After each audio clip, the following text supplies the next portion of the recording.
tell me about yourself. This is the most common opening interview question. And although it's the most common, it's also the most difficult for most candidates to answer. What do you want to know? Do you want to know everything that I did in my last job? Do you want to know how I named my cat? Do you want to know where I grew up? This is the Life Work Balance YouTube channel, and I'm Abby. Today, I'm going to walk you through the do's and the don'ts for how you can answer this opening question. How you answer this question will set the tone for the rest of your interview. If you haven't already, please hit the subscribe button as well as the bell so that you can receive life work balance advice delivered directly to you every Sunday. Like I said at the beginning, tell me about yourself is one of the most common interview questions. In fact, every single interview that I've ever been a part of, whether it's been on the interviewee side or the interviewer side, has started with this question or a variation of this question. When it comes to answering this question, you want to keep it brief. You want to keep it between 1 to 2 minutes, with 90 seconds being that sweet spot. Don't ramble. It can be really easy to do that, especially if you're not quite sure what you should be saying. You don't want to verbally summarize your resume.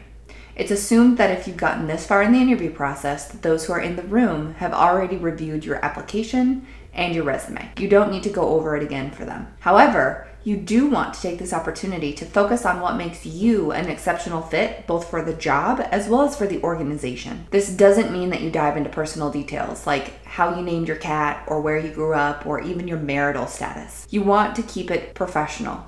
However, if there are some personal details that are relevant to the position that you're applying to, it can be okay to include those. You also don't want to bash your previous organization, your previous boss, or previous coworkers. That's usually a red flag to interviewers. You do want to tailor your response to this question to the organization in which you've applied to. How are you going to be a good fit for this job? And how are you going to be a good fit for this organizational culture? You want to explain why you're qualified and why you want this job. So I recommend structuring your response in 3 different sections: present, past, and future. What are you doing now?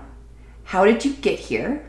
And where do you want to go? By using that simple layout, you can easily structure a short and concise answer to this question that will set a positive tone for your interview. Now, the answer to this question is going to be highly individualized to you. It's going to be based off of your experience. It's going to be based off of the job that you've applied to. So it will take some time to develop your response to this question. So make sure you have some time to practice before your actual interview. You'll know what flows well, you can time yourself and see how long it takes you to get through your response, and you can know how much is too much or if you maybe need to add a little bit more information. The difference between your answer to this question during the interview and your elevator pitch, which we touched on in the last video about what you should do if you've just lost your job, is how tailored your response is. Your elevator pitch is going to be very tailored to you, but not so tailored to an individual organization unless you're using it during an informational interview. It will be a little bit more vague on the organization, but should be very specific to what makes you unique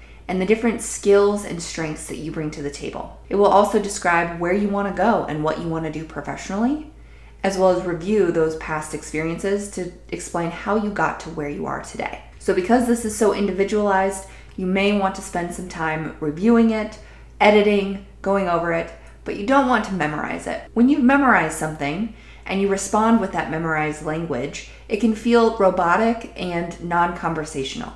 So you want your big points memorized, but then you want the rest of it to flow during your interview. If you have any questions about this or you'd like any feedback, please put it down in the comments below and I'll get back to you. Also, please feel free to connect with me on LinkedIn. My profile link is in the description below. I'd love to support you through your life work balance journey. LinkedIn is a great opportunity for you to build your professional network and to connect with industry thought leaders and experts so that you can continue to expand your knowledge and pursue that life work balance. Please tune in next week as I will be sharing 2 acronyms with you that are going to be the key to answering any open-ended or behavioral-based interview question. And if you haven't already, please remember to hit the subscribe button as well as the bell so that you can receive life work balance advice delivered directly to you every Sunday. Thank you.